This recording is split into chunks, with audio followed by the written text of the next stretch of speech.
Hello students, good morning to everyone. Welcome to our class in MLT zone.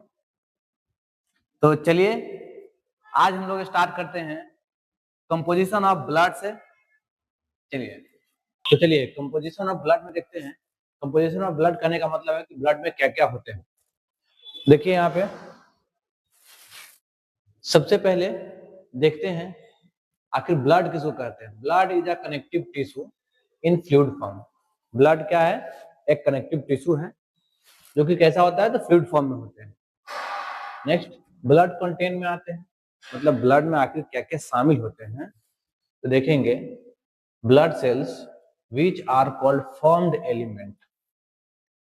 In blood cells जो होते हैं उसे क्या बोलते हैं? फॉर्म्ड एलिमेंट बोलते हैं। कौन सा एलिमेंट बोलते हैं? Formed element. And liquid portion known as plasma, यानी जो लिक्विड पोर्शन रहेगा उसे क्या बोलेंगे? तो प्लाज्मा बोलेंगे। ब्लड कंटेंट की बात करें तो दो प्रकार के इसमें देखिए, ब्लड सेल्स और liquid portion. Blood cells formed element होते हैं, लिक्विड पोर्शन को प्लाज्मा बोलते हैं।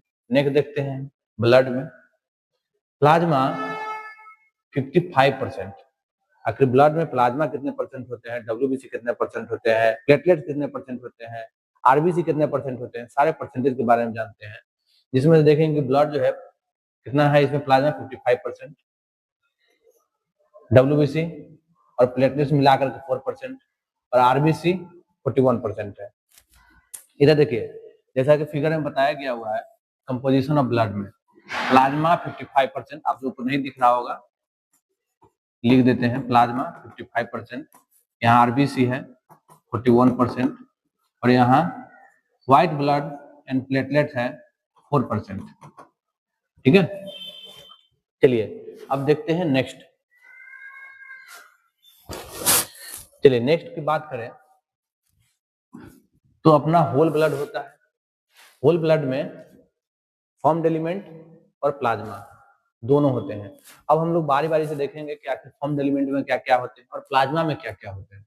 चलिए तो पहले अगर बात कर ले फॉर्म्ड एलिमेंट की, तो फॉर्म्ड एलिमेंट में देखते हैं ब्लड को दो भागों में बांट दिया गया, फॉर्म्ड एलिमेंट और प्लाज्मा। अब फॉर्म्ड एलिमेंट में देखेंगे, ठीक है, फॉर्म्ड एलिमेंट में देखते हैं इसको तीन भागों में बांट दिया गया है।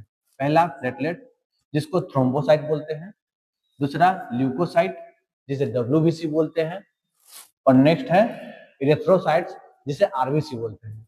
इसे क्या बोलते हैं? आरबीसी बोलते हैं, इसे डब्ल्यूबीसी बोलते हैं, इसे थ्रोम्बोसाइट बोलते हैं, थ्रोम्बोसाइट बोलते हैं। नेक्स्ट देखते हैं हम ल्यूकोसाइट को यानी कि डब्ल्यूबीसी को दो भागों में बांटते हैं। कौन कौन है? तो पहला है ग्रेनुलोसाइट और सेकंड अग्रेनुलोसाइट। चलिए अग्रेनुलोसाइट में ग्रेन्स नहीं होते हैं और ग्रेनुलोसाइट में ग्रेन्स होते हैं। ठीक है, अब देखते हैं ग्रेनुलोसाइट में। अच्छा बात आती है जब ग्रेन्स की, आखिर ग्रेन्स होता क्या है, ये भी बात है ना। तो ग्रेन्स में देखेंगे हम लोग इस तरह से। देखिए जब माइक्रोस्कोप के फील्ड में देखेंगे हम लोग तो इस तरह से आपको नजर आएगा, इस तरह से। इसको बोलते हैं हम लोग ग्रेन्स, इसको बोलते हैं हम लोग ग्रेन्स बोलते हैं। देखिए अब इसको और बेहतर से समझने के लिए आप लोग वैसे समझ लीजिए कि हमारा जब घर बनता है तो बिना बालू का घर नहीं बनता है ना। ईटा बालू उसमें लगता है ना, तो उसमें से बालू को देखेंगे तो बहुत ही छोटा छोटा महीन महीन कण होता है और उसी को बोलते हैं ग्रेन्स। ठीक है, चलिए नेक्स्ट इसमें दो होते हैं, मोनोसाइट और लिम्फोसाइट। एक ग्रेनुलोसाइट में माने इसमें इस बात करें इसका और इसका, तो इसमें ये जो है ग्रेन्स जो दिख रहा है ये नहीं होगा। ठीक है, इसमें जो ग्रेन्स होगा नहीं होगा। तो ग्रेन्स किस में होगा? इधर देखिए ग्रेनुलोसाइट में ग्रेन्स होते हैं, जैसे न्यूट्रोफिल हो गया, इस्नोफिल हो गया, बेसोफिल हो गया। ये सारे जो टाइप आपको दिख रहे हैं तीनों में ग्रेन्स होंगे। ठीक है, ये तीनों में ग्रेन्स होंगे, यानी कि इस तरह से आपको दिखेगा, इस तरह से दिखेगा आपको। चलिए नेक्स्ट देखते हैं, इस सब के बारे में डिटेल्स बताएंगे अभी, आप वीडियो में बने रहिए। अगर आपको अच्छा लगता है, अगर लगता है आपको कि अच्छे पढ़ा रहे हैं तो वीडियो को शेयर भी कीजिए आप लोग। चलिए नेक्स्ट देखते हैं प्लाज्मा। प्लाज्मा में देखिए अमाइनो एसिड्स, नाइट्रोजन बेस्ड जितने भी आएंगे, फिर न्यूट्रिएंट हो गया, इलेक्ट्रोलाइट हो गया, गैस हो गया, प्रोटीन हो गया, ये सारे के सारे प्लाज्मा में रहेंगे। ठीक है। अब देखते हैं इसमें प्रोटीन का टाइप दे दिया है ना, ये सब सारे के सारे क्या है, प्रोटीन ही है। जैसे अल्बुमिन हो गया, फिब्रिनोजन हो गया, ग्लोबुलिन हो गया, ये सारे के सारे प्रोटीन है। चलिए इतना में अगर कोई समस्या नहीं है तो आगे देखते हैं। चलिए नेक्स्ट देखते हैं प्लाज्मा। आखिर प्लाज्मा किसको कहते हैं, तो देखिए यहाँ पे it is a fluid component of blood. Blood का जो फ्लूइड कंपोनेंट होते हैं उसी को बोलते हैं प्लाज्मा। ठीक है। अब देखिए प्लाज्मा में बहुत सारे, जैसे मान के चलिए कि एलिमेंट होते हैं, वाटर होते हैं, सॉलिड पार्टिकल्स होते हैं, गैसेस होते हैं, ये सारे के सारे प्लाज्मा में होंगे।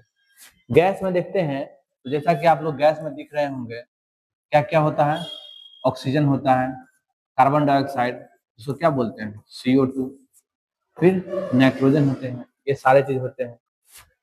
प्लाज्मा में वाटर भी होता है। सबसे ज्यादा क्वेश्चन पूछता है प्लाज्मा में कितने परसेंट वाटर होते हैं, तो 90 to 93%, मतलब 90% एबव ही होते हैं। ठीक है। चलिए नेक्स्ट देखते हैं इसमें सॉलिड में। सॉलिड को दो भागों में बांट दिया गया है, पहला ऑर्गेनिक सब्सटेंस, दूसरा इनऑर्गेनिक सब्सटेंस। ऑर्गेनिक सब्सटेंस में देखेंगे, देखिए यहाँ पे प्लाज्मा प्रोटीन की बात करें तो इसमें 1 2 3 तीनों दे दिया। क्या है, तो अल्बुमिन हो गया, ग्लोबुलिन हो गया, फिब्रिनोजन हो गया, जैसे जस्ट अभी पहले बताया था, ये तीनों किसका पार्ट है, तो प्रोटीन का ही पार्ट है। नेक्स्ट है अमाइनो एसिड। अब दो टाइप के अमाइनो एसिड हमारे शरीर में पाए जाते हैं, है ना, पहला इसेंशियल, दूसरा नॉन इसेंशियल, इसमें दोनों दिया हुआ है। नेक्स्ट देखेंगे कार्बन डाइऑक्साइड, इसमें क्या होता है, ग्लूकोज होते हैं। नेक्स्ट इंटरनल सिक्रेशन, हार्मोन होते हैं। नेक्स्ट फैट, मतलब ट्राइग्लिसराइड, कोलेस्ट्रॉल, फॉस्फोलिपिड्स, ये सारे के सारे किस में आएंगे, तो फैट्स में आएंगे। नेक्स्ट एंजाइम के बारे में देखते हैं। अब देखिए एंजाइम में बहुत सारे हैं, फिर नॉन प्रोटीन नाइट्रोजनस सब्सटेंस में भी बहुत सारे हैं। देखिए एंजाइम में क्या क्या है, अमाइलेज है, कार्बोनिक एल्डिहाइड्स है, एसिड फॉस्फेट है, अल्कलाइन फॉस्फेट है, लाइपेज है, ये सारे के सारे किस में आ जाएंगे, तो एंजाइम में आ जाएंगे। ये सारे के बारे में डिटेल्स में हम नेक्स्ट वीडियो में पढ़ाया जाएगा। इसमें देखिए अमोनिया हो गया, क्रिएटिनिन हो गया, जैंथिन हो गया, यूरिया, यूरिक एसिड, क्रिएटिनिन, ये सारे के सारे आ जाएंगे इसमें नॉन प्रोटीन नाइट्रोजनस सब्सटेंस। ठीक है। चलिए अब नेक्स्ट देखते हैं। अभी तो ये हो गया ऑर्गेनिक सब्सटेंस में। इनऑर्गेनिक सब्सटेंस में देखिए नीचे में लिखा हुआ है इनऑर्गेनिक सब्सटेंस, इसमें क्या क्या आते हैं, सोडियम हो गया, कैल्शियम हो गया, पोटेशियम हो गया, मैग्नीशियम हो गया, बाइकार्बोनेट हो गया, ये जितने भी सब जो लिखे हुए हैं ये सारे चीज ये किस में आ जाएंगे, तो इनऑर्गेनिक सब्सटेंस में आ जाएंगे। आप लोग 12th क्लास में जब पढ़े होंगे तो ये जरूर पता होगा कि ऑर्गेनिक सब्सटेंस में क्या क्या आते हैं और इनऑर्गेनिक सब्सटेंस में क्या क्या आते हैं। चलिए नेक्स्ट देखते हैं blood cells. Blood cells, 3 types of cells are present in the blood. Blood में कितने टाइप के सेल्स प्रेजेंट होते हैं, तो 3 टाइप के सेल्स प्रेजेंट होते हैं। पहला देखते हैं रेड ब्लड सेल्स और इरेथ्रोसाइट्स। और इरेथ्रोसाइट्स यानी रेड ब्लड सेल्स को ही, यानी आरबीसी को ही इरेथ्रोसाइट बोलते हैं। पहले ही बताए थे आरबीसी को क्या बोलते हैं, इरेथ्रोसाइट बोलते हैं। अब देखते हैं इसमें रहना कितना चाहिए, तो 4.5 से लेकर के 5.5 मिलियन पर सीएम रहना चाहिए। हमारे शरीर में अगर डब्ल्यूबीसी की संख्या की बात करें तो 4.5 से 5.5 रहना चाहिए, इसका नॉर्मल रेंज होता है, आप लोग याद कर लीजिएगा। डब्ल्यूबीसी बात करते हैं तो डब्ल्यूबीसी कितना रहना चाहिए, तो 4000 to 11000 रहना चाहिए। ठीक है। अगर प्लेटलेट्स की बात करें तो 1.5 to 3.5 लाख रहना चाहिए। ठीक है। नेक्स्ट अब आरबीसी में देखिएगा यहाँ मेल फीमेल भी लिखा हुआ है, यानी मेल में कितना होता है तो 5 मिलियन और फीमेल में कितना होता है तो 4.5 मिलियन। अब देखिए आरबीसी कभी भी किसी के शरीर में एग्जैक्ट नहीं हो सकता है, एक उसका रेंज रहता है। ठीक है। तो इसमें 0.5 मिलियन का कुछ मतलब नहीं है, आप लोग वैसे ये वाला याद रखिएगा, नॉर्मल रेंज 4.5 to 5.5 मिलियन पर सीएम। ये जरूर यूनिट जरूर याद रखिएगा, कोई भी अगर आप याद रखते हैं, अगर आरबीसी हो, डब्ल्यूबीसी हो, प्लेटलेट्स हो, तो यूनिट जरूर याद रखना है। नेक्स्ट अब इसके प्रॉपर्टी के बारे में बात कर लेते हैं, ब्लड के गुण के बारे में बात कर लेते हैं। तो सबसे पहले बात करते हैं कलर की। तो हम लोग से जब पूछा जाता है कि ब्लड का कलर कैसा होता है तो हम लोग बोल देते हैं लाल। अब क्या है कि अब लाल नहीं बोलेंगे, ठीक है। देखिए यहाँ से लिखा हुआ है आर्टियर ब्लड इज स्कारलेट रेड, मतलब आर्टियर ब्लड का जो कलर होता है वो कैसा होता है, तो स्कारलेट रेड होता है।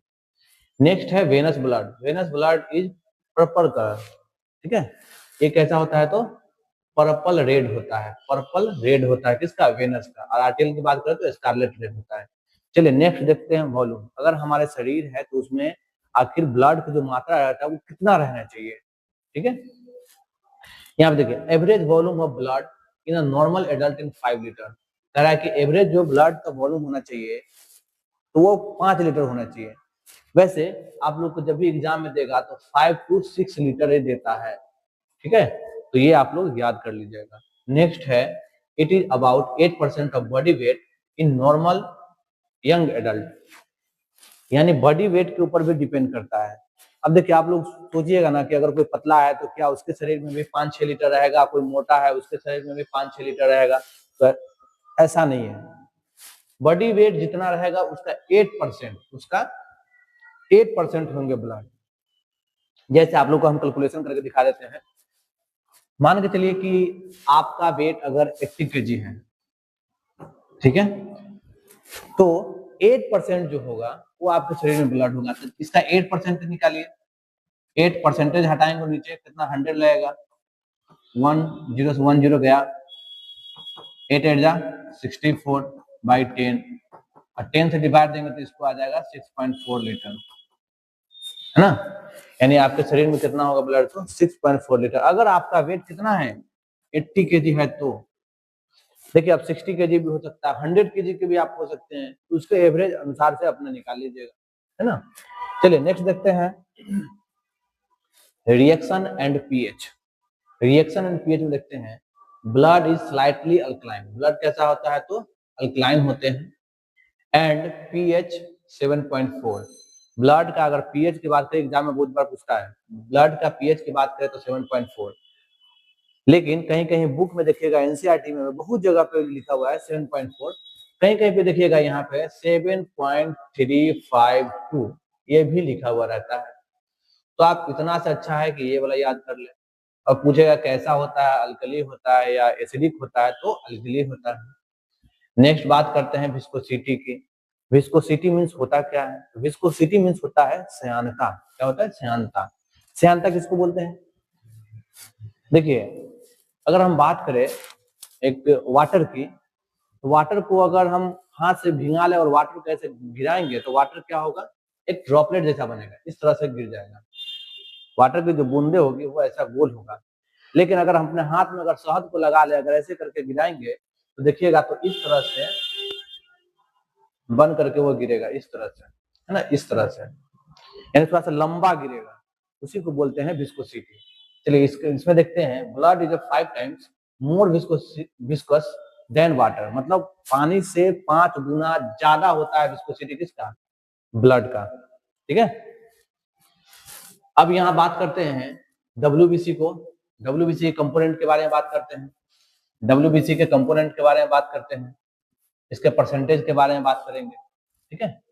तो डब्ल्यूबीसी के बाद न्यूट्रोफिल हो गया, इसिनोफिल हो गया, बेसोफिल हो गया, मोनोसाइट, लिम्फोसाइट, ये सारे कंपोनेंट हो गए, मतलब इसके टाइप हो गए इसका। तो अब बात आती है कि आखिर न्यूट्रोफिल होता कितना है, हमारे शरीर में कितना होना चाहिए, ठीक है। तो न्यूट्रोफिल की बात करें तो 50 to 70%, ये जो भी दिया हुआ है सारे के सारे परसेंटेज में दिए गए हैं, ठीक है। चलिए इसिनोफिल की बात करें तो 2 to 6%, basophil 0 to 2%, monocytes 2 to 10%, lymphocytes 20 to 40%, ठीक है। ये गलती से हो गया है, इसको आप इरेज कर लीजिएगा। चलिए ये सारे के सारे आपको याद कर लेना है, ठीक है। नेक्स्ट देखते हैं हम लोग। चलिए नेक्स्ट है न्यूट्रोफिल। न्यूट्रोफिल को हम लोग नेक्स्ट क्लास में पढ़ेंगे, आज भर के लिए इतना ही। कल देखते हैं न्यूट्रोफिल के बारे में। Thank you.